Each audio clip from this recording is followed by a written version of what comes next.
Assalamualaikum warahmatullahi wabarakatuh. Selamat, Waalaikumsalam. selamat siang, salam sejahtera bagi kita semua. Yang terhormat, Kepala Kantor Wilayah Direktorat Jenderal Perbendaharaan Provinsi Kalimantan Timur, yang kami hormati pejabat Eselon II Kementerian Keuangan Regional Kalimantan Timur dan Utara, yang kami hormati Deputi Direktur Kantor Perwakilan Bank Indonesia Provinsi Kalimantan Timur atau yang mewakili, yang kami hormati Kepala Otoritas Jasa Keuangan Provinsi Kalimantan Timur atau yang mewakili, yang kami hormati Dekan Fakultas Ekonomi Bisnis Universitas Mula Warman, yang kami hormati Kepala Badan Pusat Statistik Provinsi Kalimantan Timur atau yang mewakili, yang kami hormati Kepala BPKAD Provinsi, Kabupaten, Kota, Lingkup Provinsi Kalimantan Timur atau yang mewakili, yang kami hormati para pimpinan redaksi se-Kalimantan Timur atau yang mewakili, yang kami hormati pejabat administrator dan pejabat pengawas Kementerian Keuangan di Regional Kalimantan Timur, serta tamu undangan yang berbahagia. Kami ucapkan selamat datang dan selamat bergabung pada konferensi pers APBN kita Regional Kalimantan Timur, Kamis 25 Mei 2023. Alhamdulillah, puji syukur kita panjatkan kehadirat Tuhan Yang Maha Esa, karena atas rahmat-Nya kita dapat berkumpul secara daring untuk melaksanakan konferensi pers APBN kita Regional Kalimantan Timur. Pada kesempatan kali ini, izinkan saya Octavia memandu jalannya acara pada hari yang berbahagia ini. Sebelum melanjutkan acara, marilah kita berdoa agar diberikan kelancaran pada kegiatan hari ini. Berdoa sesuai dengan kepercayaan masing-masing, dimulai.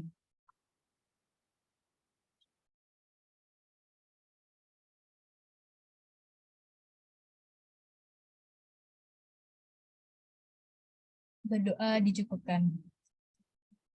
Sebelum lanjut ke inti acara, mohon izin Bapak Ibu untuk mendokumentasikan kegiatan. Oleh karena itu, Bapak Ibu dimohon untuk mengaktifkan kamera Zoom sejenak. Izin Bapak Ibu untuk memberikan senyum terbaiknya. Foto bersama akan dimulai dalam 3, 2, 1. Baik, untuk slide kedua, mohon izin. 3, 2, 1. Baik, untuk selanjutnya, pose bebas. Ibu silakan Bapak Ibu. 3, 2, 1. Baik, terima kasih Bapak Ibu. Baik, Bapak Ibu, memasuki acara inti, yaitu pemaparan materi oleh Kepala Kantor Wilayah Direktorat Jenderal Perbendaharaan Provinsi Kalimantan Timur, Bapak Syaibani. Kepada Bapak Syaibani, kami persilakan. Terima kasih Mbak Fia atas waktu yang diberikan. Yang saya hormati Kepala Kanwil Dirjen Keuangan Negara sekaligus sebagai Kepala Perwakilan Kementerian Keuangan, Ibu Dani, terima kasih sudah hadir. Kepala Kanwil Bea Cukai atau yang mewakili, Kepala Kanwil Pajak Kalimantan Timur dan Utara, ya atau yang mewakili, Kepala Balai Diklat Keuangan, Pak Fatur, terima kasih sudah hadir. Dari Bank Indonesia atau yang mewakili, dari OJK Kalimantan Timur yang mewakili, kemudian dari BPJS Provinsi Kalimantan Timur ya, atau mungkin yang mewakili, kemudian rekan-rekan dari Kepala BPKAD, saya lihat ada beberapa yang hadir atau yang mewakili. Selanjutnya rekan-rekan saya, para pejabat administrator di lingkungan Kementerian Keuangan yang ada di Kalimantan Timur, juga mungkin Kalimantan Utara ya.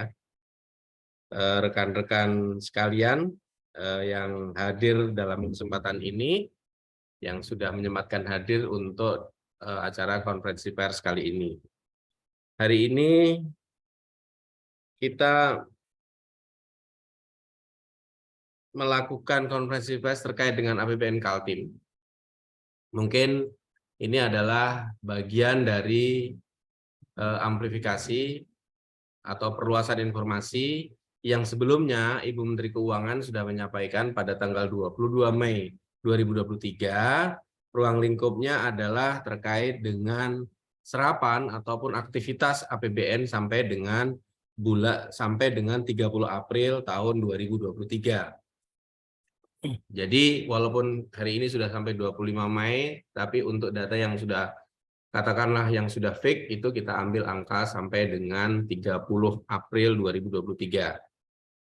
Silakan kita memulainya dari yang disampaikan Ibu Menteri ketika menyampaikan realisasi April 2023 terhadap APBN secara keseluruhan. Kita melihat bahwa pendapatan negara sudah terrealisasi sampai dengan 1.000 triliun atau 40,6% dari APBN. Sedangkan belanja negara sudah direalisasikan sampai dengan 765 triliun atau 25% dari APBN. Sampai dengan April, APBN kita mencatatkan surplus sebesar 1,12% dari PDB atau sebesar 234,7 triliun. Baik pendapatan maupun belanja negara mengalami peningkatan dibanding dengan tahun-tahun sebelumnya. Selanjutnya, mungkin sekilas ya, tidak sebanyak indikator ekonomi makro yang disampaikan oleh Bu Menteri. Beberapa indikator makro kita akan coba bahas, khususnya yang terkait dengan Kalimantan. Di dalam slide ini yang kita ambil dari slide-nya Bu Menteri juga, bahwa sharing ekonomi secara keseluruhan untuk regional Kalimantan itu mengalami peningkatan 5,8%, ya.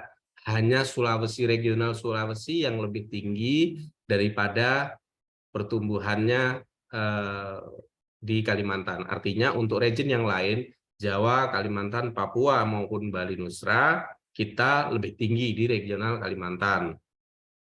Meskipun sharingnya dari sisi sharing ekonomi atau PDRB yang ada di Kalimantan itu menempati peringkat ketiga setelah Jawa dan Sumatera. Ini menunjukkan peran perekonomian atau kondisi perekonomian yang ada di regional Kalimantan, khususnya Kalimantan Timur, dalam kondisi pertumbuhan yang terjadi positif. Kita seperti juga daerah-daerah lain atau regional lain yang ada di seluruh Indonesia. Lanjutkan. Selanjutnya, kalau kita bicara tentang laju pertumbuhan ekonomi, kita melihat dari data ini, kita bicara di Kalimantan Timur tidak terlalu jauh berbeda dengan yang lain. Jadi angka pertumbuhan tadi di Kalimantan Timur sebesar di Kalimantan itu 5,8%, ya, pertumbuhan sampai dengan April, data dari BPS tentunya. Kita melihat bahwa di tahun 2022 ini mengalami pertumbuhan sejak triwulan 1 2021 itu mengalami pertumbuhan terus sampai dengan triwulan 1 2023. Seperti juga data nasional, ya, pada masa pandemi kita mengalami kontraksi pertumbuhan yang cukup dalam. Itu terjadi di berbagai negara termasuk Indonesia dan tidak terkecuali kita yang ada di Kalimantan Timur. Khusus pada triwulan 1 tahun 2023 ini terjadi sedikit penurunan, bukan penurunan pertumbuhan, tapi percepatan pertumbuhannya dibanding dengan yang lalu. Ini sebagai dampak apa? Dampak dari harga-harga komoditas yang sudah mengarah, sudah termoderasi, sudah mengarah kepada harga-harga yang normal. Jadi kalau kemarin di tahun 2022 sampai dengan awal-awal tahun 2023 itu harga komoditas yang sangat tinggi sekali. Begitu juga diingatkan oleh Bu Menteri, pendapatan kita tentu mulai mengarah kepada moderasi, ya, sudah semakin kepada harga yang normal, yang mungkin nanti akan kita bahas ketika membahas APBN Kaltim.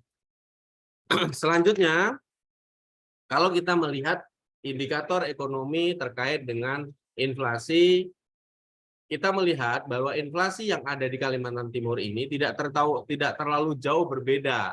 Paling tidak trennya memiliki tren yang sama dengan inflasi yang terjadi pada tingkat nasional, meskipun inflasi di Kalimantan Timur relatif lebih tinggi daripada inflasi.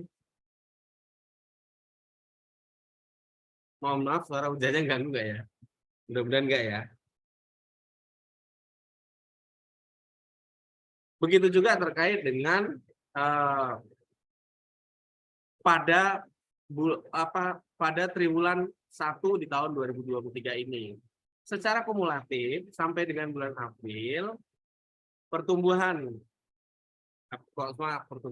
angka inflasi Kalimantan Timur masih relatif lebih tinggi, 1,56 lebih tinggi daripada 1,01 di tingkat nasional.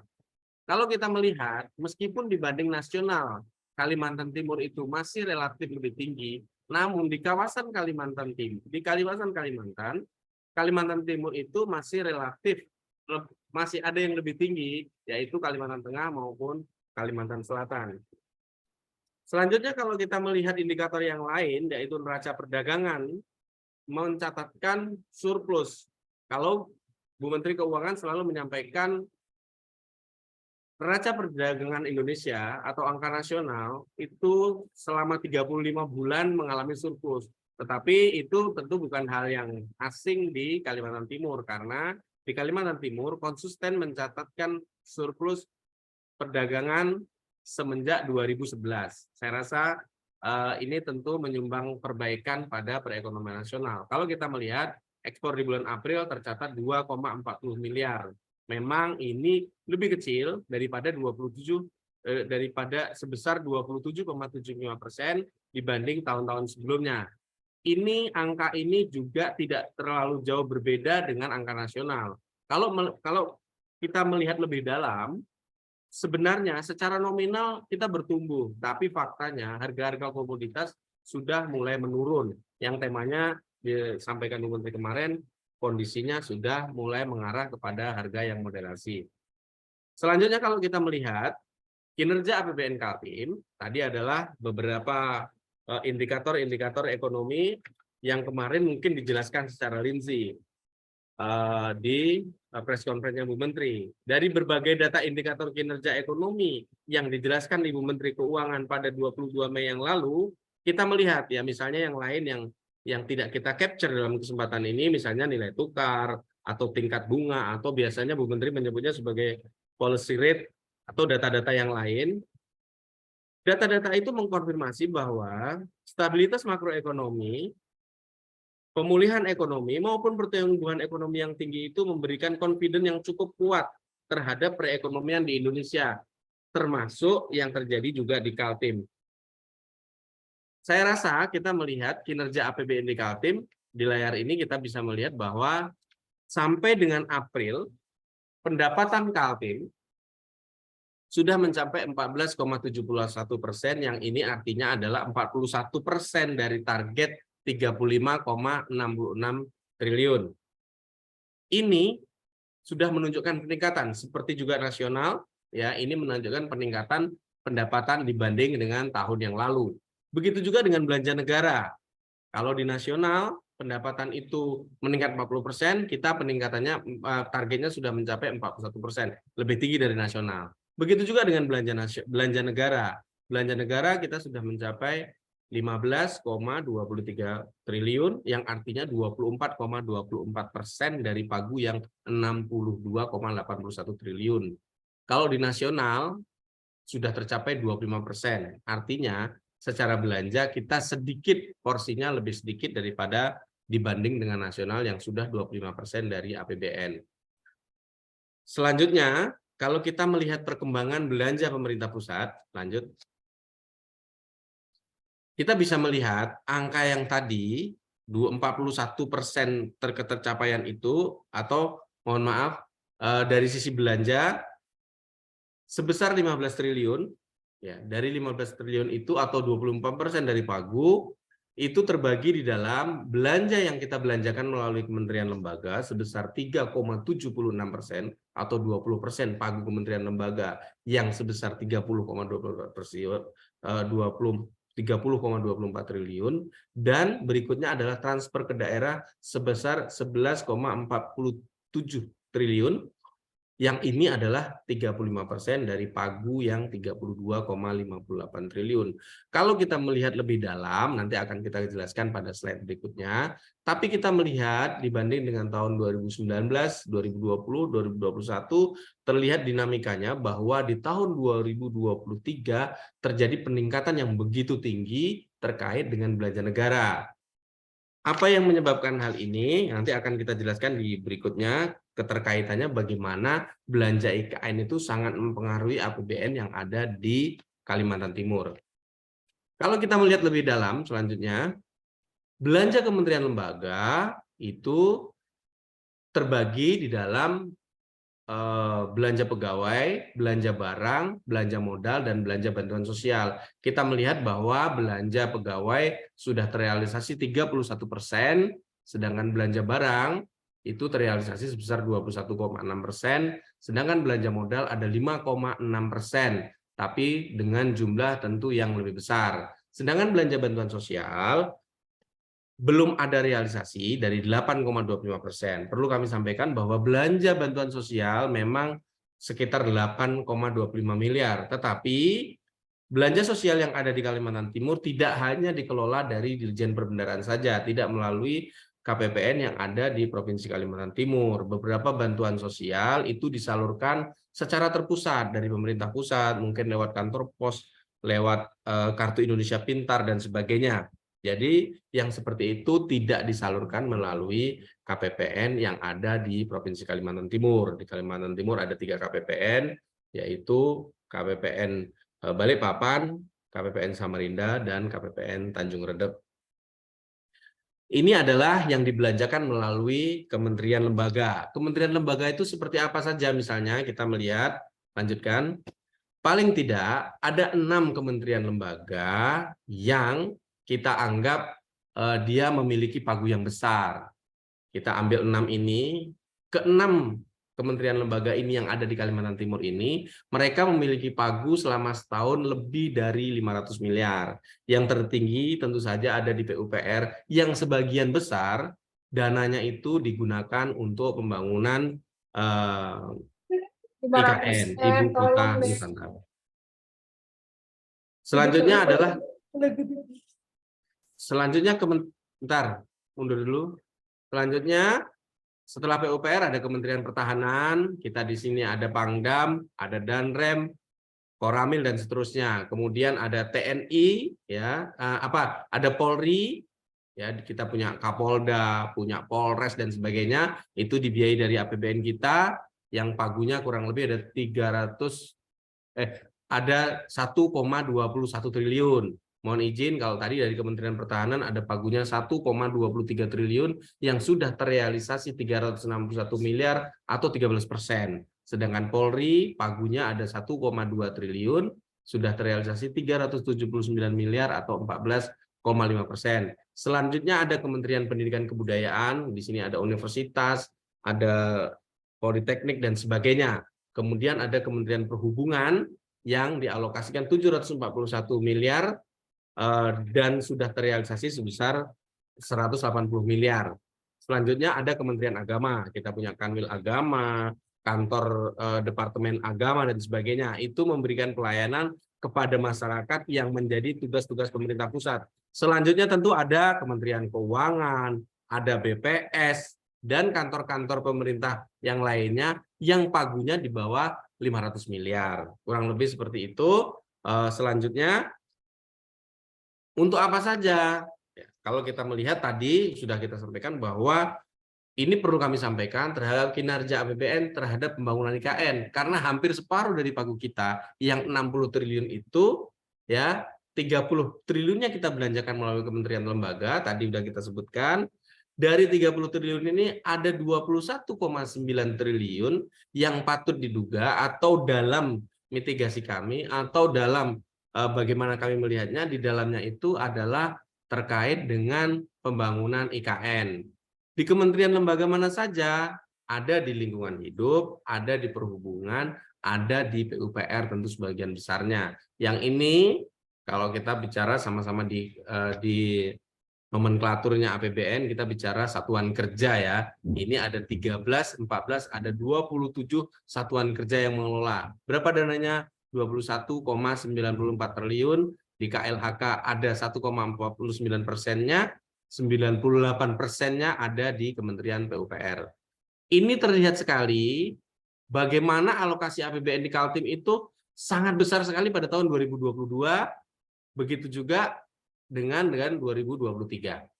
Saya rasa itu yang bisa kita sampaikan kalau terkait dengan IKN ini. Kalau dari pagu yang 21 triliun itu sudah terserap sebesar 7,41% atau 1,62 triliun. Mungkin beberapa pihak akan mengatakan serapannya masih relatif rendah. Ya, karena sebagian besar dari dana yang dialokasikan untuk pembangunan IKN ini adalah belanja modal, dan belanja modal itu biasanya prosesnya tidak semudah belanja barang maupun belanja pegawai. Kita ada proses kontrak dan sebagainya. Yang rata-rata kontrak itu baru nanti pembayaran terminnya mungkin jatuh di triwulan ini atau di triwulan berikutnya, atau bahkan mungkin ada di triwulan 3 dan 4.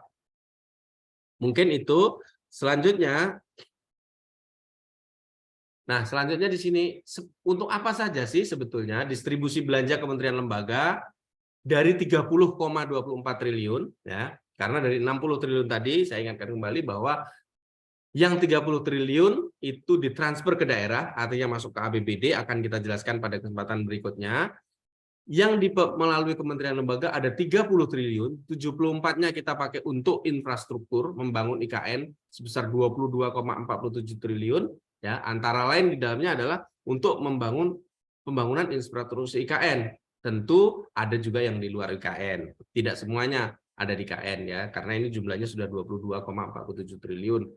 Kemudian ada yang 3,8 triliun itu terkait dengan program teknis lainnya, antara lain misalnya untuk sektor pelayanan umum, penyelenggaraan pemilu, penyediaan pelayanan informasi statistik, dan lain-lain, sektor pertahanan, sektor ketertiban keamanan, dan sektor-sektor yang lainnya. Kemudian ada program dukungan manajemen sebesar 3,97 triliun. Dukungan manajemen itu antara lain untuk membayar gaji, tunjangan, PNS, TNI, Polri, tunjangan kinerja, operasional kantor, pemeliharaan BMN, jasa perjalanan dinas, dan sebagainya.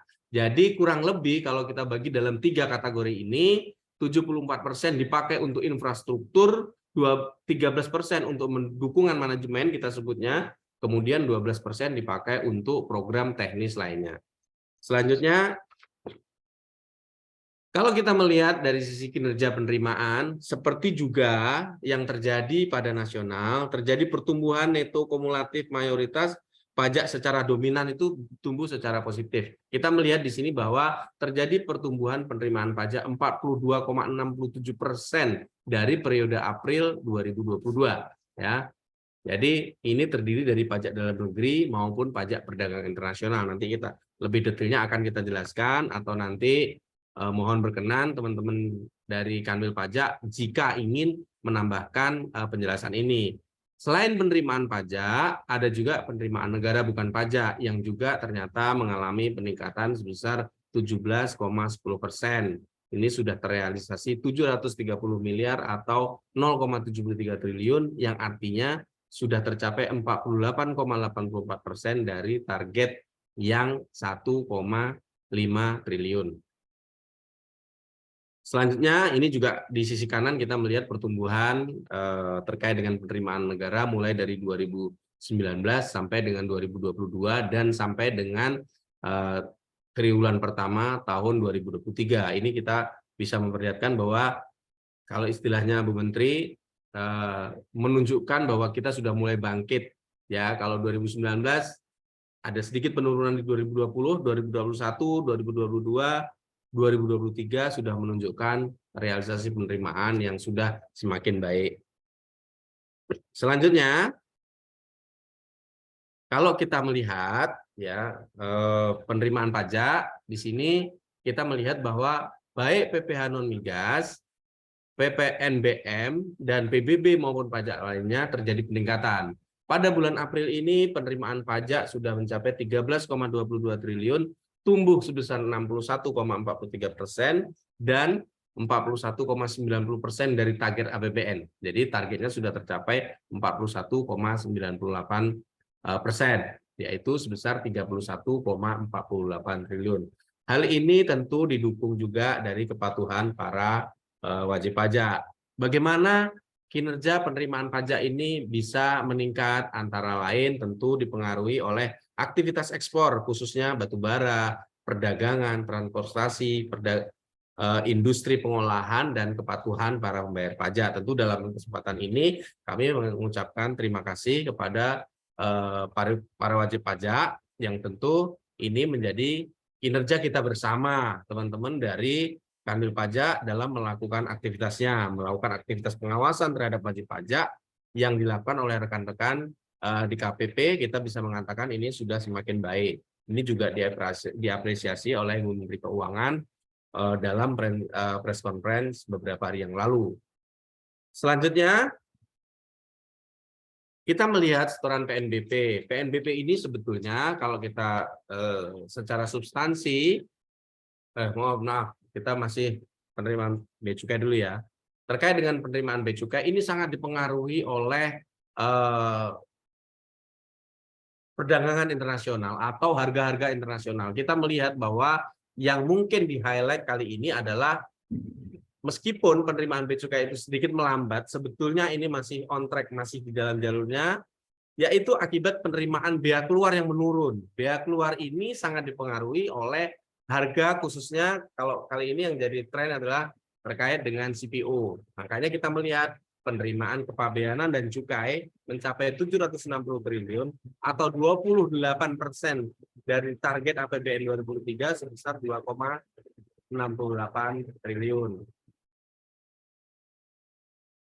Saya rasa itu yang bisa kita sampaikan terkait dengan penerimaan bea masuk yang turun, kemudian cukai yang bertumbuh, dan bea keluar dari tahun 2002 sebesar 1,2 triliun. Selanjutnya, selain penerimaan perpajakan, ada juga penerimaan negara bukan pajak.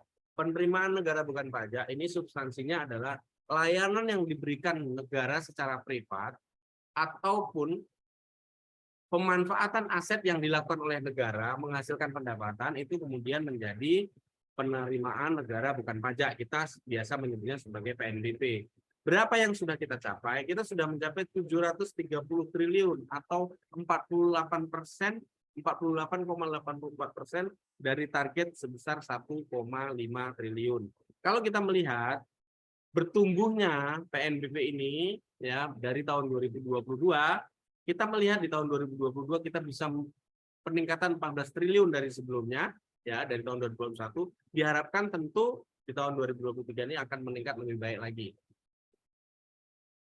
Di sisi mana dari PNBP? Kita menyebutnya PNBP lainnya ya. Saya agak bingung juga menyebutkan PNBP lainnya. Kemudian ada pendapatan dari BLU. Dari PNBP lainnya misalnya ketika pemerintah memberikan layanan terkait dengan jasa kepelabuhanan ya.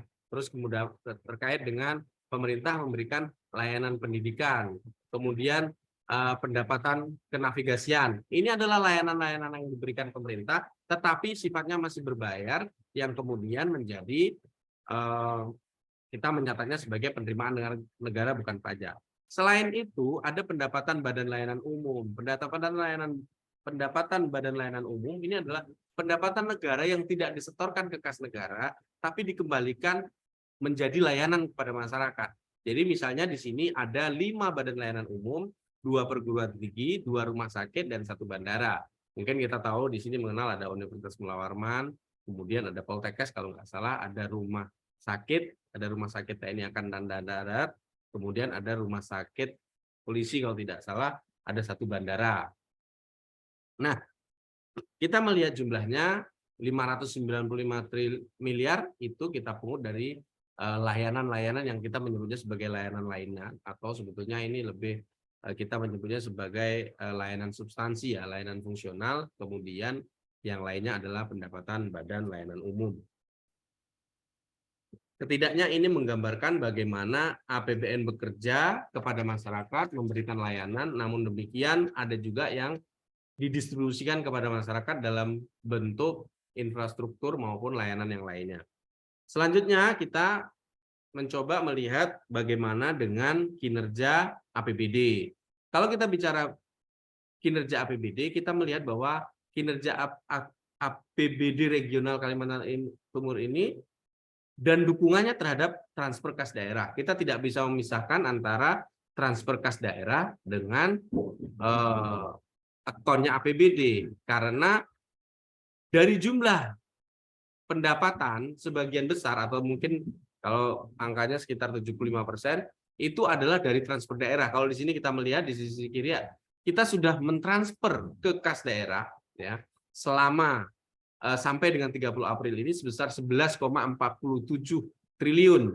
Ya, itu terdiri dari dana bagi hasil, dana alokasi umum, dak fisik, dak non fisik ya. Dak fisik itu mungkin lebih seperti pembangunan jalan ya yang disupport oleh pemerintah. Dak non fisik itu mungkin terhadap bidang-bidang layanan yang menjadi tugasnya pemerintah daerah tapi masih didukung dari dana pemerintah pusat melalui transfer kas daerah.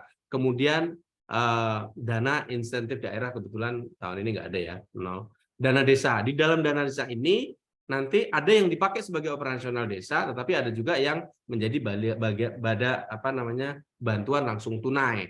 Jadi ini juga bagian tadi ya, APBN itu ada yang ditransfer langsung kepada daerah, ada yang ditransfer kepada daerah yang kemudian oleh daerah ditransfer langsung kepada masyarakat, antara lain BLT yang ada di dalam dana desa. Jumlah ini kemudian dicatatkan di dalam APBD, kita menyebutnya sebagai realisasi APBD. Kita melihat ada selisih sekitar 1,47, ya ini mungkin ada lag-nya atau ada beberapa transfer yang tidak dicatatkan di dalam APBD. Kurang lebih seperti itu, tergantung sesuai dengan sifat dari transfer masing-masing transfer daerah tersebut. Kalau kita melihat lebih dalam ya di masing-masingnya, lanjutnya kita melihat penerimaan asli daerah, ya kita menyebutnya sebagai kinerja perpajakan daerah. Kita melihat bahwa pajak daerah ini di tahun 2023 ini sudah menjadi peningkatan di triwulan yang sama. Ada peningkatan 6,75%. Ini menunjukkan bahwa kinerja teman-teman di daerah, mohon izin, di sini juga ada Kepala BPKAD atau yang mewakili, jika ada yang ingin disampaikan informasinya, mungkin dalam kesempatan ini nanti MC boleh mempersilahkan teman-teman BPKD untuk mengoreksi data untuk menyampaikan informasi yang lebih detail. Jadi baik pajak daerah, saya ulangi lagi, terjadi peningkatan pendapatan yang artinya ini akan mengarah kepada kemandirian fiskal rekan-rekan kita, teman-teman kita yang mengelola APBD. Pajak daerahnya meningkat, restribusi daerahnya meningkat, hasil PKD atau hasil pengelolaan keuangan daerah yang dipisahkan. Mungkin kalau di pusat itu seperti BUMN gitu ya, PMN dan sebagainya, hasilnya seperti apa, bagi laba segala macam. Di sini mungkin terjadi penurunan ya, 78,51%. Ini boleh jadi ya, boleh jadi laba yang belum disetorkan kan boleh jadi laba BUMN dan sebagainya. Kami tidak mendalami data secara detail dalam hal ini. Kemudian lain-lain penerimaan asli daerah yang sah itu ada peningkatan 400,4% atau dari 0,04 naik menjadi 0,19. Saya rasa ini adalah kinerja rekan-rekan kita di pengelola APBD untuk menaikkan pendapatan asli daerah dalam rangka memberikan layanan kepada masyarakat. Kita melihat kinerja pajak konsumtif, kemudian kita bagi lagi dengan pajak daerah non-konsumtif. Di sini semuanya, hampir semua jenis pajaknya mengalami peningkatan, baik pajak parkir, pajak hiburan, pajak hotel, maupun pajak restoran. Kita melihat di sini bahwa pajak restoran mendominasi ya, dia menjadi paling besar, walaupun peningkatannya ya cukup lumayan, 267%, ya tidak setinggi pajak hiburan, karena mungkin pajak hiburan baru dimulai pada sangat banyak yang baru dibuka setelah pandemi. Sedangkan pajak daerah yang non konsumtif mungkin di sini didominasi oleh PBB P2 ya, penerimaan pajak bumi dan bangunan sebesar 29 miliar dan pajak penerangan jalan. Saya rasa ini bisa menggambarkan kinerja APBD khususnya terkait dengan kinerja penerimaan. Selanjutnya terkait dengan belanja, bagaimana APBD dibelanjakan, kita melihat bahwa belanja APBD 2023 ini seiring dengan meningkatnya pendapatan tentu juga ternyata belanja APBD ini meningkat ya. Sampai dengan April sudah dibelanjakan 6,79 triliun. Ya, ini dibanding dengan April 2022 yang baru 4,66 triliun. Kita melihat bahwa dari sisi pagu pun terjadi peningkatan. Kalau tahun lalu itu 40,83 triliun, tahun ini 49,26 triliun. Bapak Ibu sekalian, saya mungkin tadi lupa menyampaikan bahwa APBD, kalau kami sebut APBD, ini adalah kumulatif dari 11 pemerintah daerah, 1 pemerintah provinsi, dan 3 pemerintah kabupaten kota, dan 7 pemerintah kabupaten. Jadi ini adalah kumulatif dari APBD yang ada di Provinsi Kalimantan Timur. Kita melihat seperti juga pemerintah pusat, belanja APBD ini meliputi belanja pegawai, belanja barang dan jasa, belanja modal, dan belanja lainnya. Kurang lebih seperti itu angkanya, sampai dengan April ini sudah tumbuh sebesar 48,82, didorong oleh peningkatan pada seluruh komponen belanja. Kira-kira seperti itu.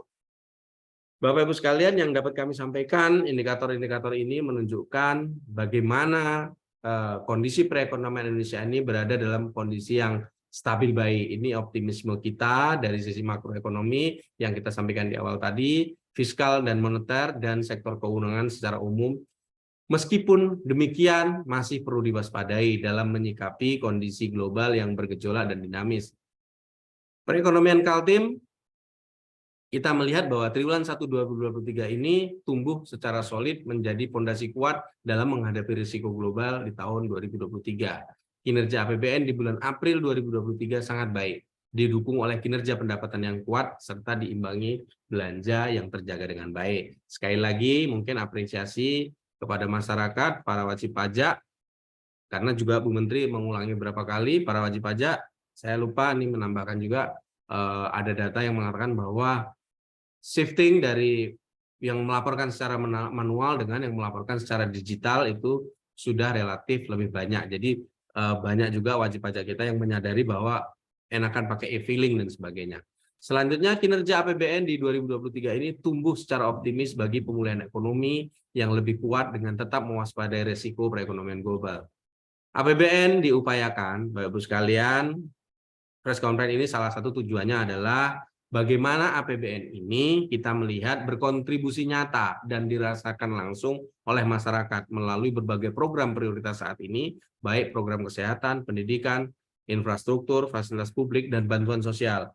Bapak Ibu sekalian, sekali lagi ruang lingkupnya adalah sampai April 2023. Yang kedua, ini lebih banyak yang kita bicarakan adalah APBN yang disalurkan melalui Kementerian Keuangan di Kalimantan Timur. Ya, kebetulan kalau belanja disalurkan oleh kami Direktorat Jenderal Perbendaharaan, kemudian penerimaan pajak digawangin oleh teman-teman Dirjen Pajak dan teman-teman Bea Cukai, kemudian terkait dengan pemanfaatan aset digawangi oleh rekan-rekan kita di Direktorat Jenderal Kekayaan Negara. Selain itu, di Kalimantan Timur juga ada Badan Pendidikan Latihan yang tentunya bisa bekerja sama dengan teman-teman di pemerintah daerah untuk menghasilkan SDM keuangan yang lebih baik. Bapak Ibu sekalian, selain dari ini, APBN juga dibelanjakan secara langsung kepada masyarakat dari pemerintah pusat.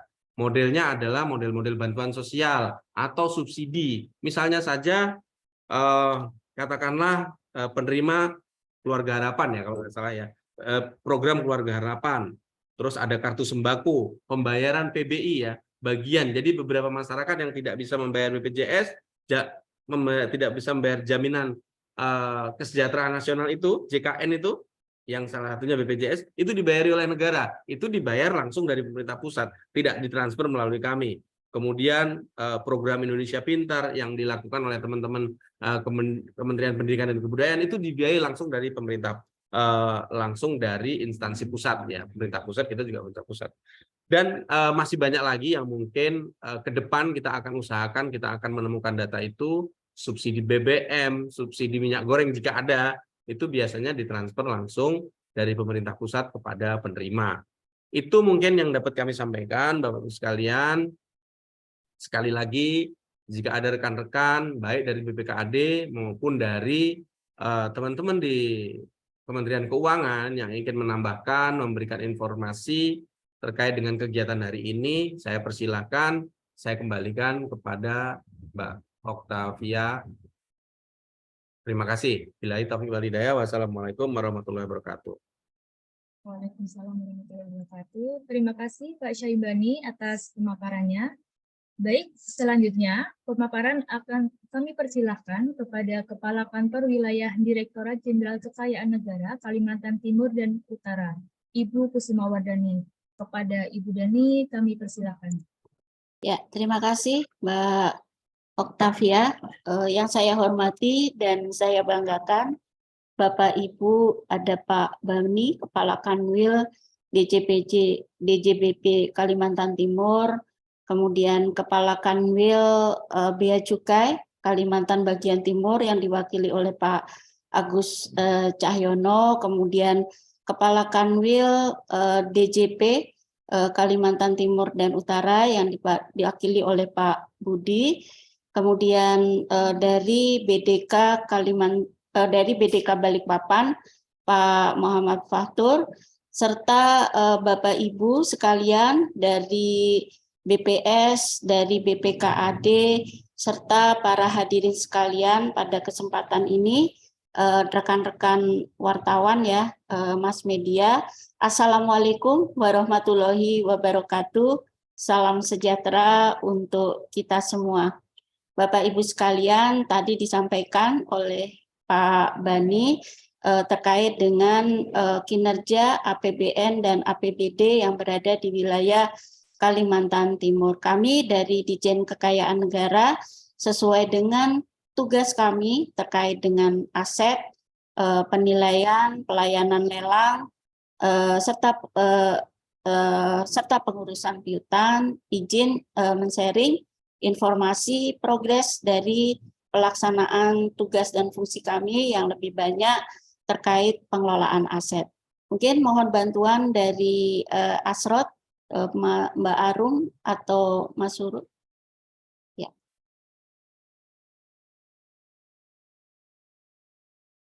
Ya, Bapak Ibu sekalian, masuk ke slide yang pertama.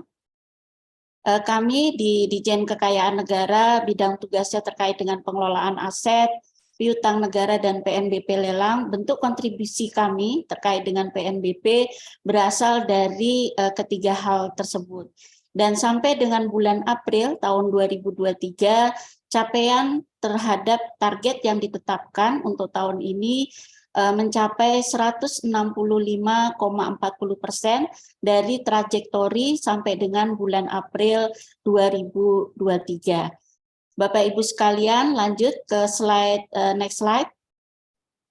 Terkait dengan komparasi year on year, PNBP aset untuk sampai dengan bulan April ini mengalami pertumbuhan yaitu sebesar 74,08% dari PNBP di tahun 2022, kemudian juga dari PNBP yang dihasilkan untuk pengurusan piutang negara juga mengalami pertumbuhan sebesar 22,52%. Sedangkan untuk pelaksanaan lelang yang juga salah satu hasil yang dihasilkannya berupa PNBP bea lelang, saat ini sampai dengan saat ini masih mengalami kontraksi, yaitu turun sebesar 18,96%, namun secara keseluruhan masih mengalami pertumbuhan yaitu sebesar 21,56%. Next slide, slide berikutnya. Penjelasan terkait dengan aset, bahwa PNBP aset ini mencerminkan seberapa besar tingkat optimalisasi kementerian lembaga yang berada di Kalimantan Timur untuk melakukan pemanfaatan terhadap aset yang dimiliki. Dan ternyata hal ini menunjukkan bahwa PNBP dari pengelolaan aset sampai dengan saat ini masih didominasi kontribusi terbesarnya berasal dari BLU yang berada di wilayah KPKNL Samarinda dengan capaian sebesar 47,04% dari target tahunan.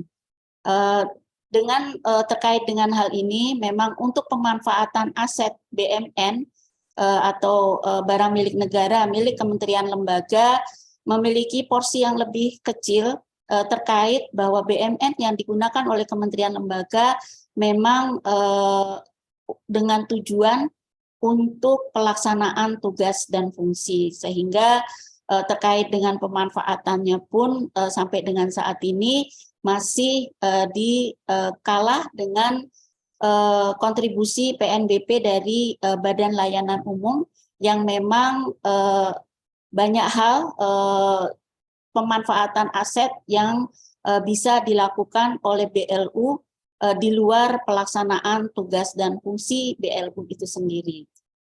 Next slide, yang PNBP kedua, pengurusan piutang negara. Pada tahun 2023 ini sampai dengan bulan April kami sudah menyelesaikan 245 berkas kasus piutang negara dengan penurunan outstanding piutang negara sebesar 1,5 miliar atau 44,43% dari target tahunan dan menghasilkan PNBP berupa bea administrasi pengurusan piutang negara sebesar 48,23% dari target, sehingga mengalami pertumbuhan sebesar 22,52%. Bapak Ibu sekalian, kalau dilihat dari komposisi berkas kasus piutang negara yang saat ini ada di pengurusan kami, hampir 60% adalah berkas kasus piutang negara yang berasal dari pemerintah daerah, sehingga berkas kasus yang ada jumlahnya memang banyak dan secara satuan berkas kasus tersebut jumlahnya kecil-kecil.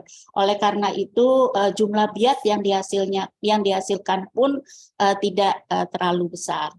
Bapak Ibu sekalian, kalau dilihat dari biat yang dihasilkan tertinggi adalah oleh KPKNL Samarinda, yaitu sebesar 51,40% dari total capaian sampai dengan April 2023 yang berasal dari 235 BKPN. Untuk PNBP lelang, tadi kami sampaikan terjadi konstruksi terkait dengan penerimaan PNBP berupa bea lelang, karena memang lelang yang sampai dengan saat ini kami layani masih didominasi oleh lelang eksekusi hak tanggungan. Harapan kami melalui penggalian potensi lelang, melalui kolaborasi sinergi dengan pemerintah daerah, di mana pemanfaatan barang milik daerah dapat juga menggunakan mekanisme lelang untuk memperoleh pihak pemanfaat atau pihak penyewa, maka harapan kami pemerintah daerah dapat memanfaatkan lelang hak menikmati yang bisa dilakukan menggunakan lelang GoID. Dengan demikian diharapkan barang milik daerah yang saat ini dalam posisi idle atau dalam posisi pemanfaatan yang kurang optimal, contohnya mungkin lahan parkir, bisa memanfaatkan mekanisme lelang hak menikmati sehingga dapat memperoleh penyewa serta memperoleh penyewa atau investor yang lebih luas lagi dengan memanfaatkan lelang GoID. Next slide. Bapak Ibu sekalian, terkait dengan deviasi realisasi PNBP kekayaan negara sampai dengan bulan April, deviasinya masih mengalami pertumbuhan atau meningkat sampai dengan untuk per bulannya ya, untuk bulan April itu meningkat sebesar 49,94%, kemudian Maret 44,47%, di bulan Februari peningkatannya cukup signifikan karena adanya sewa aset BLU di wilayah KPKNL Samarinda yang nilainya cukup signifikan. Next slide. Ini terkait dengan BLU mungkin tadi sudah dijelaskan ya, bisa lanjut ke slide berikutnya. Bapak Ibu sekalian, terkait dengan perkembangan pengelolaan aset BMN yang berada di wilayah Kalimantan Timur sampai dengan bulan April jumlah aset ya, nilai aset dan jumlah aset mengalami kenaikan. Untuk tanah itu naik, jadi saat ini outstanding-nya ada sebesar 103,97 triliun, kemudian untuk gedung dan bangunan itu sebesar 9,3 triliun. Bapak Ibu sekalian, terkait dengan pengelolaan aset bulan April juga menunjukkan tren positif, jadi menunjukkan kepedulian dari para pengelola barang untuk melakukan optimalisasi terhadap pemanfaatan aset, dan sampai dengan bulan April sudah diterbitkan 204 surat persetujuan, baik surat persetujuan pemanfaatan, surat persetujuan status penggunaan, dan sertifikasi. Jadi ada pemindahantanganan, pemanfaatan, dan sertifikasi yang kami lakukan terhadap barang milik negara yang berada di wilayah Kalimantan Timur. Next slide. Sedangkan hibah untuk dukungan APBN pusat kepada pemerintah daerah sampai dengan bulan April senilai 21,3 miliar berupa satu paket jalan irigasi dan jaringan untuk diserahkan kepada masyarakat dari Kementerian PUPR kepada pemerintah Kabupaten Penajam Pasir Utara. Next slide. Slide berikutnya. Nah, untuk jumlah outstanding barang milik negara yang digunakan sebagai underlying asset SBSN yang berada di wilayah Kalimantan Timur itu nilainya adalah sebesar 39,5 triliun dengan kuantitas BMN sebanyak 143 BMN. Next slide. Selain itu, tadi terkait dengan kami di Kanwil DJKN Kaltim-Tara juga memiliki pojok SMV, di mana pojok SMV ini merupakan kolaborasi antara seluruh Special Mission Vehicle Kementerian Keuangan dengan DJKN untuk membentuk ruang komunikasi antara SMV yang berada antara SMV dengan stakeholder yang berada di daerah melalui representasi Kanwil DJKN Kalimantan Timur dan Utara. Ada 5 SMV, yaitu sarana multi infrastruktur atau SMI, kemudian ada PT Sarana Multigria Finansial atau SMFF, kemudian ada PT Penjaminan Infrastruktur Indonesia atau PII, dan ada PT Geodipa Energi atau GDE. Kemudian ada Lembaga Pembiayaan Ekspor Indonesia atau LPII. Berdasarkan data yang disampaikan oleh kelima SMV tersebut, total nilai proyek keseluruhan SMV yang berada di wilayah Kalimantan Timur adalah sebesar 14,26 triliun. Jadi program yang SMV yang berada di Kalimantan Timur dan bersentuhan langsung dengan masyarakat Kalimantan Timur meliputi program peningkatan konektivitas antar wilayah melalui pembangunan jalan tol Balikpapan-Samarinda, dalam hal ini dilakukan oleh PT PII, kemudian program aquakultur dan ekowisata mangrove berkelanjutan di Kabupaten Berau yang dilaksanakan oleh PT SMFF, dan pinjaman ke daerah untuk infrastruktur dan pemulihan ekonomi nasional yang dilakukan oleh PT SMI, dan program peningkatan ekspor komoditas daerah LPEI, dan program community development UMKM dan local foods yang dilakukan oleh PT JDE. Jadi nilai total keseluruhannya untuk di wilayah Kalimantan Timur adalah 14,26 triliun. Next slide. Nah, selain itu, di kami ada Lembaga Manajemen Aset Negara, itu merupakan lembaga di BLU ya, Badan Layanan Umum, yang berada di bawah Ditjen Kekayaan Negara, dan tugasnya salah satunya untuk mendukung proyek strategis nasional, di mana baru-baru ini terkait dengan IKN telah dilakukan ganti rugi ya kepada pemilik aset terkait dengan pembangunan IKN sebesar 17,3 miliar. Ini merupakan pembayaran pertama dan nanti akan dilakukan pembayaran selanjutnya. Jadi yang melakukan pembayaran adalah Elman, Lembaga Manajemen Aset Negara, sebagai bentuk ganti rugi atas tanah yang digunakan untuk berbagai proyek strategis nasional yang berada di Kalimantan Timur. Ini data-datanya. Untuk yang terbaru adalah terkait dengan IKN. Next slide.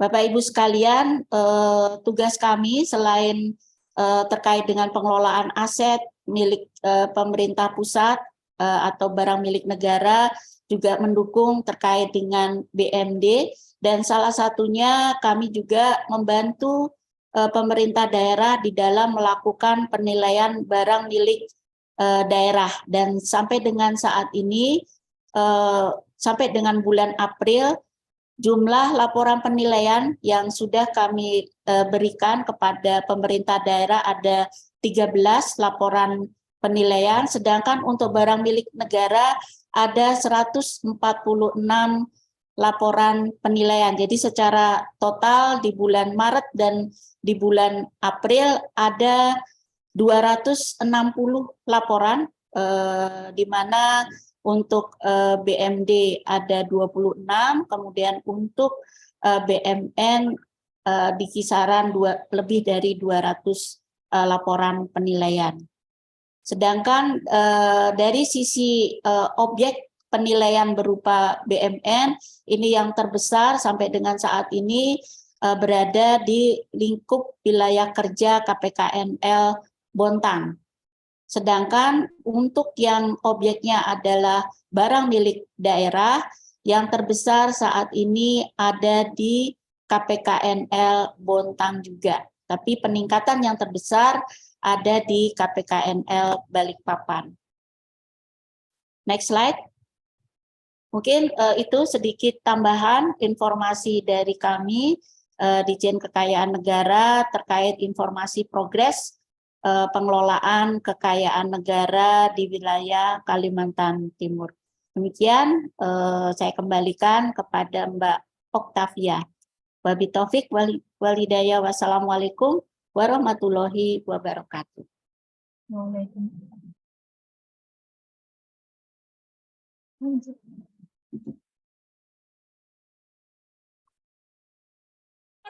Demi Allah.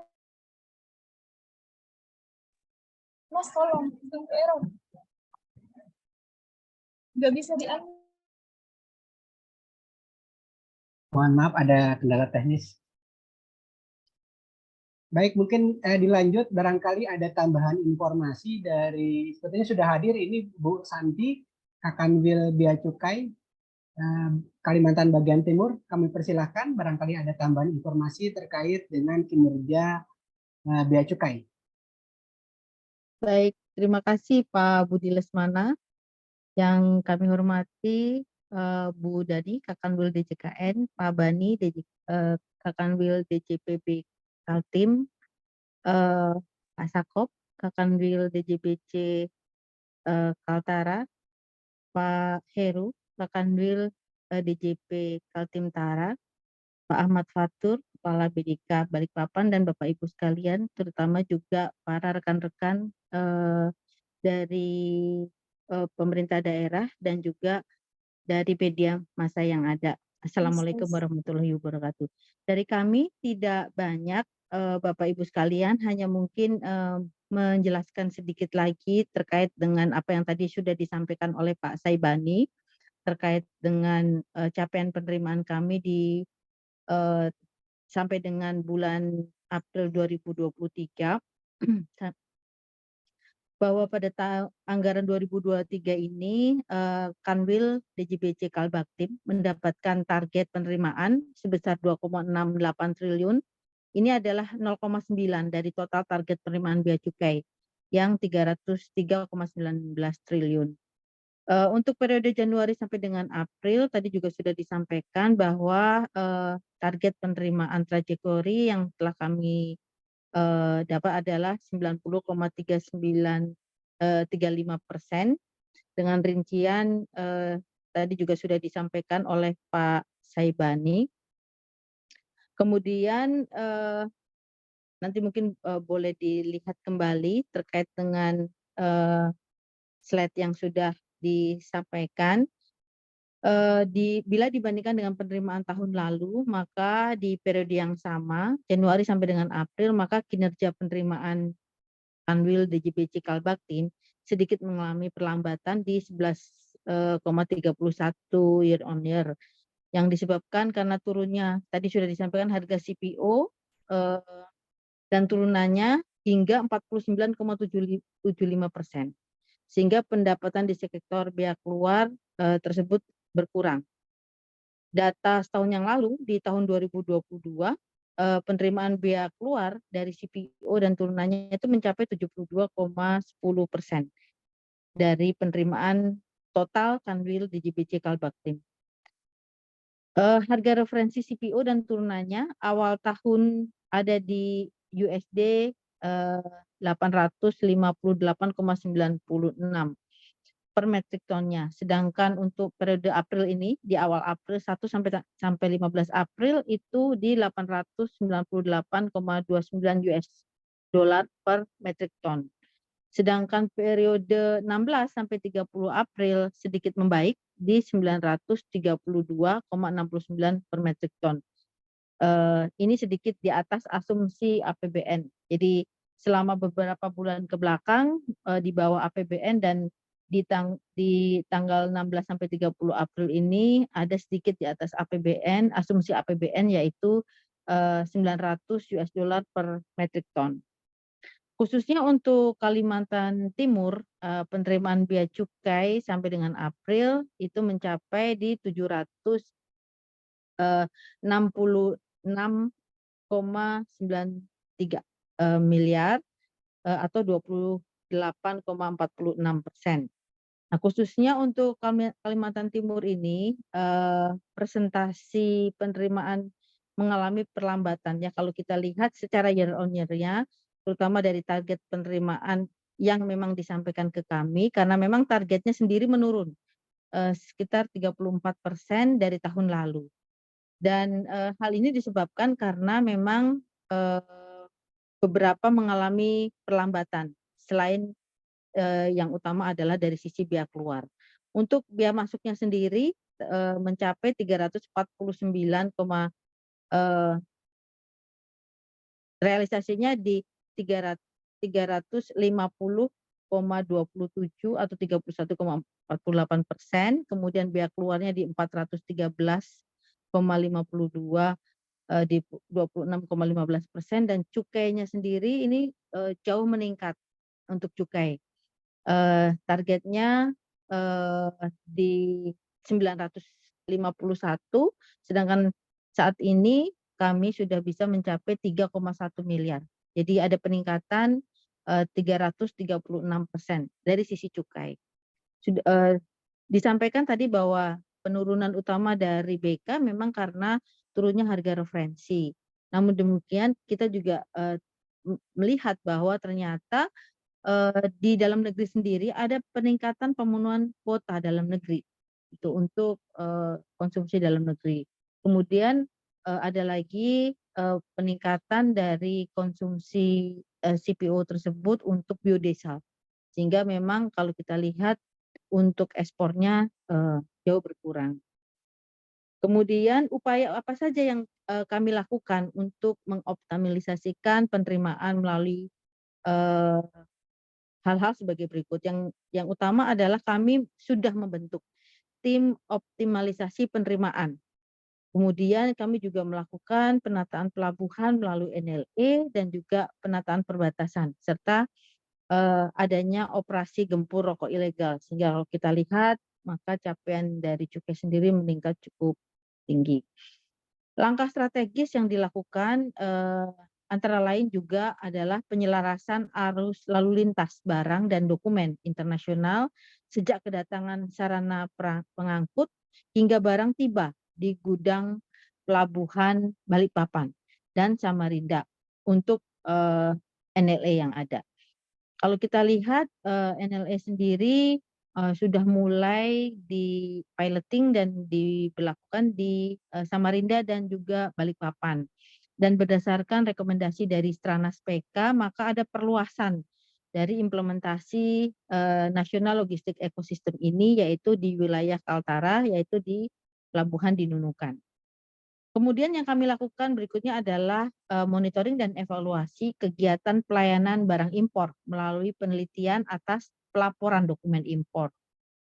Berikutnya lagi adalah monitoring dan evaluasi kegiatan pelayanan barang ekspor, komoditi dari kelapa sawit, kemudian CPO dan produk turunannya melalui penelitian laporan dokumen ekspor atau LHP, laporan 3D dan juga laporan laboratorium atau SHPIB. Kemudian yang kemudian kami juga lakukan untuk mensupport dari penerimaan di Kanwil Kalbaktim adalah adanya penetapan kembali bea masuk, bea keluar, cukai dan juga PDRI. Penetapan kembali atau penelitian ulang atas dokumen impor dan ekspor. Demikian penjelasan dari kami terkait dengan target atau dan juga capaian penerimaan Kanwil DJBC Kalbaktim dan juga effort yang kami lakukan untuk optimalisasi penerimaan. Demikian dari kami, terima kasih. Kami akhiri. Wassalamualaikum warahmatullahi wabarakatuh. Waalaikumsalam warahmatullahi wabarakatuh. Terima kasih Ibu Santi atas tanggapannya. Baik, Bapak Ibu yang berbahagia, setelah kita mendengar paparan dari Kepala Kanwil Ditjen Perbendaharaan Provinsi Kalimantan Timur dan tanggapan dari pejabat Eselon II Kementerian Keuangan Regional Kalimantan Timur, kita memasuki acara selanjutnya yaitu sesi tanya jawab. Untuk sesi tanya jawab kali ini akan dipandu oleh PLT Kepala Bidang Pembinaan dan Pelaksanaan Anggaran 2, Kantor Wilayah Direktorat Jenderal Perbendaharaan Provinsi Kalimantan Timur, Bapak Budi Lesmana. Kepada Pak Budi Lesmana, dipersilakan. Baik, terima kasih Mbak Octavia. Assalamualaikum warahmatullahi wabarakatuh. Selamat sore, salam sejahtera untuk kita semua. Yang saya hormati Kepala Kanwil Ditjen Perbendaharaan Provinsi Kalimantan Timur, Bapak Saibani, Kepala Kanwil Ditjen Kekayaan Negara, Kaltimtara Ibu Dani, serta Kepala Kanwil Ditjen Bea Cukai Kalimantan Bagian Timur Ibu Santi, serta seluruh peserta preskon pada hari ini. Tadi kita sama-sama sudah menyimak, Pak Bani sudah menyampaikan kinerja perekonomian Kaltim, bahkan sedikit diulas juga kinerja secara nasional, kemudian juga realisasi APBN, APBD, yang mana untuk pertumbuhan ekonomi Kalimantan ya dapat saya ulas sedikit bahwa di Kalimantan ini secara sharing nasional kita berada di urutan ketiga. Ini patut dibanggakan dan perlu terus ditingkatkan.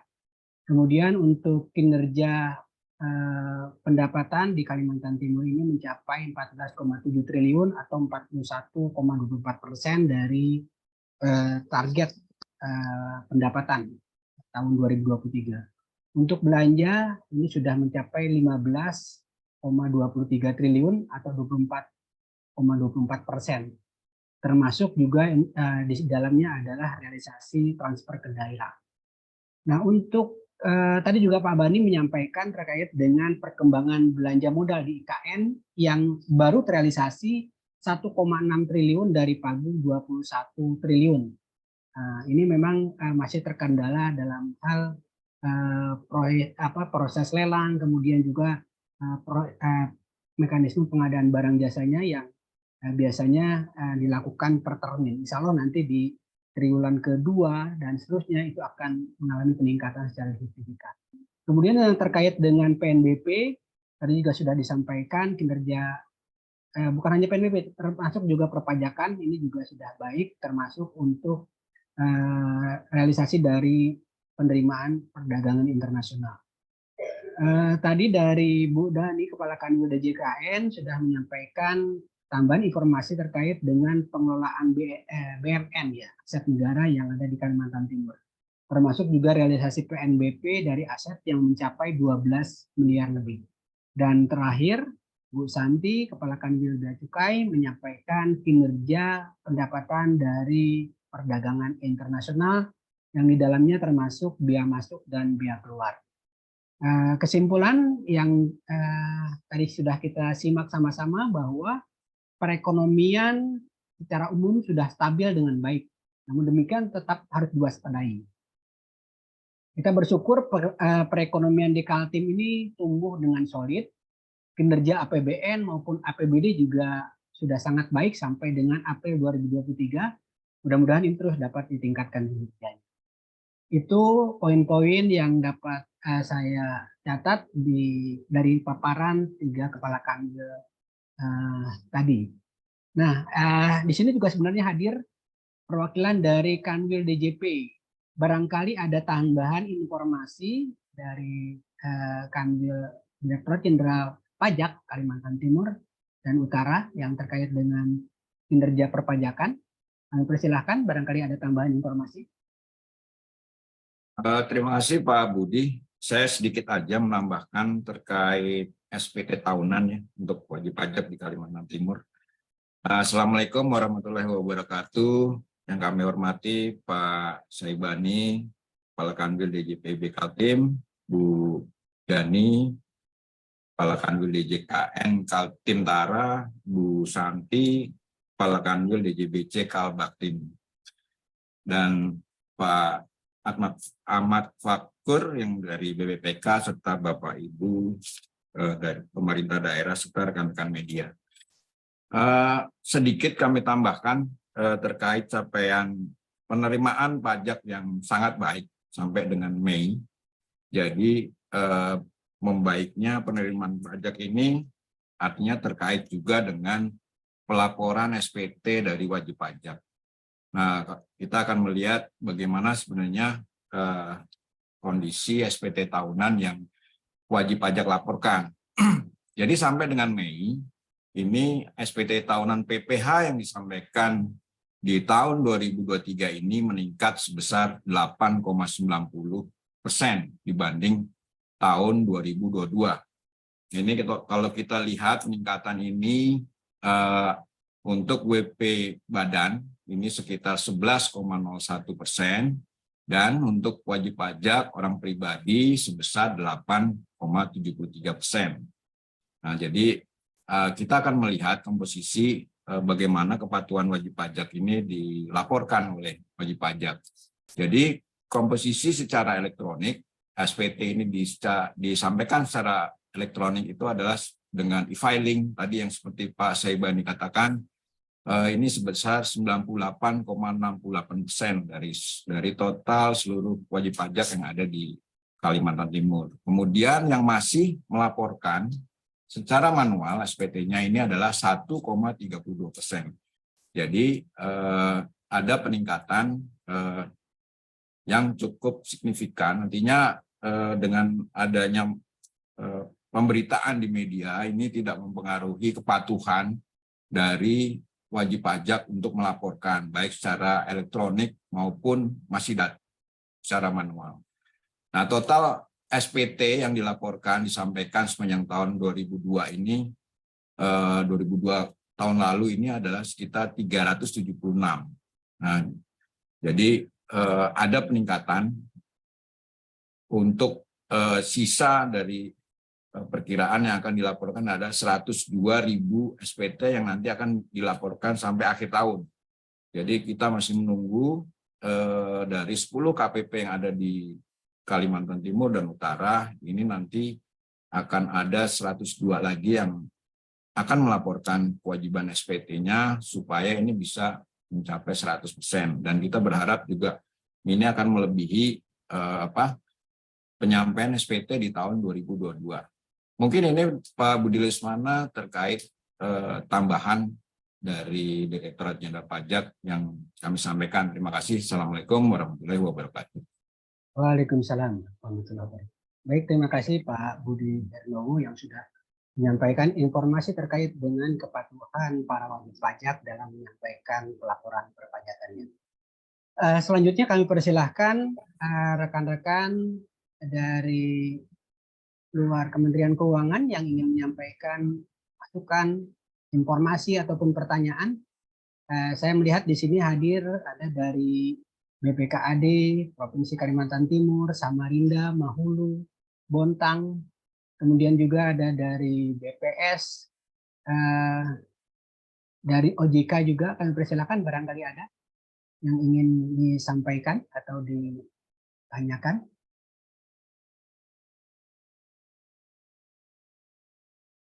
Termasuk juga di sini hadir teman-teman media ini, ya, dari koran Kaltim, kemudian ada juga dari Kaltim Post melalui lokal ya, ada juga dari Kaltim Today. Barangkali ada pertanyaan ataupun konfirmasi, kami persilakan.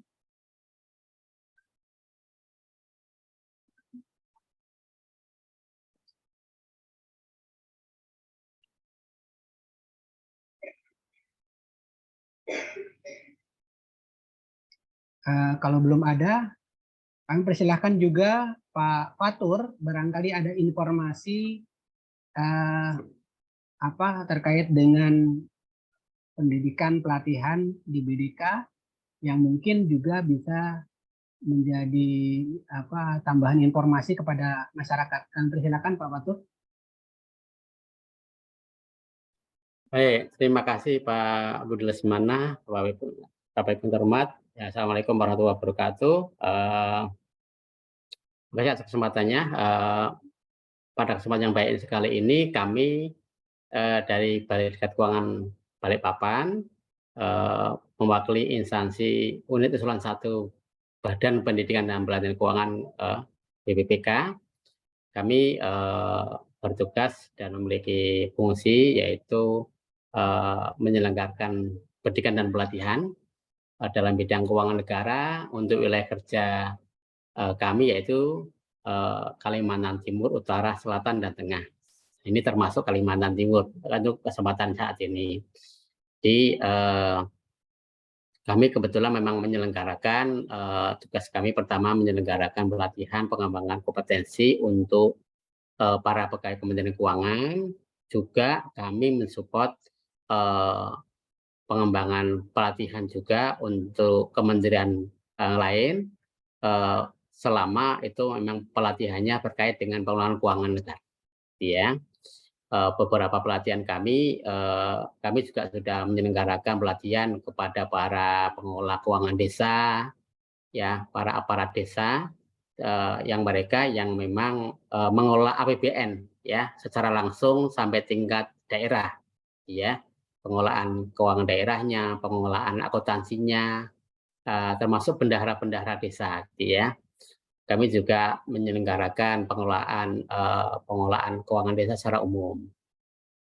Kami BPPK juga mensupport untuk akreditasi pengembangan SDM, BPSDM provinsi, ya, dalam pendidikan dan pelatihan yang terkait pengelolaan keuangan. Tugas kami memang mengedukasi para pegawai, khususnya keuangan dan juga non keuangan di wilayah kerja kami. Jadi kami siap bekerja sama dengan pihak keuangan dan Kementerian Keuangan dan di luar Kementerian Keuangan, termasuk di wilayah kerja Provinsi Kalimantan Timur ini. Misalnya ada kebutuhan untuk kerjasama pelatihan, ya, karena bidang kami keuangan terutama, kami juga mensupport pengembangan SDM bidang keuangan negara, seperti itu. Kami juga menyelenggarakan seminar, ya, kebetulan seminarnya memang masih daring, kegiatan digital, mendukung untuk UMKM, juga pengembangan SDM secara umumnya. Jadi mudah-mudahan pada kesempatan yang baik ini juga kami akan menyampaikan, mungkin nanti bisa menyampaikan apabila dari Bapak Ibu memang ada yang bisa bisa dikembangkan untuk program-program pengembangan SDM-nya. Memang untuk saat ini pengembangan pengelolaan keuangan yang kami support ya Bapak Ibu ya. Untuk aku ini sangat baik sekali pengembangan SDM-nya, perlu kita support memang untuk para penyusun ALKO, penyusun laporan keuangan ALKO ini juga para penyusun ALKO. Jadi mudah-mudahan peningkatan SDM pengelola ALKO selalu meningkat dari tahun ke tahun. Mudah-mudahan bisa lebih memberikan penyajian keuangan APBN dengan semakin baik kualitasnya. Jadi mudah-mudahan dengan adanya peningkatan program-program pengembangan SDM terkait APBN menjadikan APBN kita lebih baik dan bisa lebih dirasakan oleh masyarakat dan bisa dipahami oleh masyarakat juga. Mungkin itu Pak Budi Lesmana ya, sedikit gambaran kami bahwa kami mendukung pengembangan SDM, Kementerian Keuangan dan Pemda serta kementerian lain yang terkait dengan pengelolaan APBN dalam rangka menciptakan laporan APBN, mendukung laporan APBN secara umum agar pengelolaan keuangan negara kita lebih baik lagi, baik di tingkat provinsi maupun kabupaten kota serta mungkin ke desa, sehingga bisa menciptakan mendukung pelaksanaan kegiatan APBN secara umumnya. Mungkin itu dari kami Pak Budi Lesmana. Terima kasih. Selamat tanya. Assalamualaikum warahmatullahi wabarakatuh. Waalaikumsalam warahmatullahi wabarakatuh. Terima kasih Pak Ahmad Fatur yang sudah menyampaikan informasi. Baik, sekali lagi kami persilahkan barangkali ada dari teman-teman yang ingin menyampaikan pertanyaan atau hal-hal lain, masukan yang dapat kita diskusikan. Baik, kalau memang tidak ada dari kami, saya cukupkan. Selanjutnya untuk acara kami kembalikan ke Pak atau Mbak Pia. Silakan Mbak Pia. Assalamualaikum warahmatullahi wabarakatuh. Waalaikumsalam warahmatullahi wabarakatuh. Baik, terima kasih kepada Pak Budi Lesmana yang telah memandu sesi diskusi, dan terima kasih juga kepada Bapak Ibu atas diskusi yang luar biasa. Bapak Ibu yang saya hormati, dengan berakhirnya sesi diskusi tadi, maka berakhir pula acara kita pada hari ini. Kami ucapkan terima kasih sebesar-besarnya kepada Bapak Ibu hadirin yang telah bersedia mengikuti acara sampai dengan selesai. Tak lupa, terima kasih kami ucapkan kepada Kepala Kanwil DJPB Provinsi Kalimantan Timur, Kepala Bidang dan Kepala Bagian Kanwil DJPB Provinsi Kalimantan Timur, dan pihak yang telah membantu keberlangsungan acara hari ini. Semoga dengan adanya kegiatan konferensi pers APBN kita regional Kalimantan Timur ini dapat bermanfaat bagi kita semua. Kami atas nama panitia penyelenggara mohon maaf sebesar-besarnya apabila terdapat hal-hal yang kurang berkenan. Akhir kata, saya Octavia mewakili panitia yang bertugas mohon undur diri. Pergi ke kota naik taksi. Membawa pulang aneka jajanan. Artinya? Cukup sekian dan terima kasih. Sampai jumpa di lain kesempatan. Wassalamualaikum warahmatullahi wabarakatuh. Waalaikumsalam warahmatullahi wabarakatuh. Bu Santi selamat ya, katanya sudah lulus. Luar Terima biasa. kasih. Selamat Bu Santi. Selamat Makasih Bu Bu Santi. Dani. Iya. Selamat ya Bu Santi ya, jadi penggiat apa namanya? Penggiat Pak anti Fatur juga nih Pak. Oh, Pak Fatur juga. Iya. Pak Fatur harus naik jenjang juga nih. Siap Bu Santi. Biasanya- Belum ajukan ujiannya Bu. Biasanya rompinya bagus-bagus itu Pak. Mohon maaf barusan saya ikut pakai rompi karena ini memberikan penyuluhan kepada penyedia. Nyambi. Monggo yang lain kalau mau bergabung. Ya Bapak Ibu bisa. Siap. Oke, Bu. Siap. Bapak Oke, Ibu. matur nuwun. Terima kasih Pak Bani. Terima Pak kasih Terima Pak kasih Bani, semuanya. Terima kasih Bu Ya, Dani. Nanti. Selamat Bu Santi. Matur Tim nuwun, Lead. Pak Budi Lesmana. Terima Mudah-mudahan kasih bisa Bapak Ibu luring ya. semuanya. Pak Budi Harnowo, Pak Agus, mana Pak Agus? Ya, Tadi ada Pak Terima Agus. kasih Pak Saiban. Terima kasih juga Pak Terima Budi, kasih Pak Budi, Saibani. rekan-rekan semua. Pak Budi, Herno, Siap, sama-sama Pak Budi Harnowo, terima kasih. Pak Dani, mohon izin. Ye, sami-sami, monggo. Siap, Pak Agus. Terima kasih ya Pak Budi. Izin ya. Pak Budi, Pak Pak Saibani. Ye, monggo. Izin Pak Budi, izin. Baik, terima kasih Bapak. Ya, izin Pak, live. Wah, ini ada Mas Ende juga ini kayaknya ikut nih Pak dari Kaltara. Tapi dia nggak memperlihatkan wajah nih, Mas Indi. Kayaknya ngintip Pak Bani. Iya.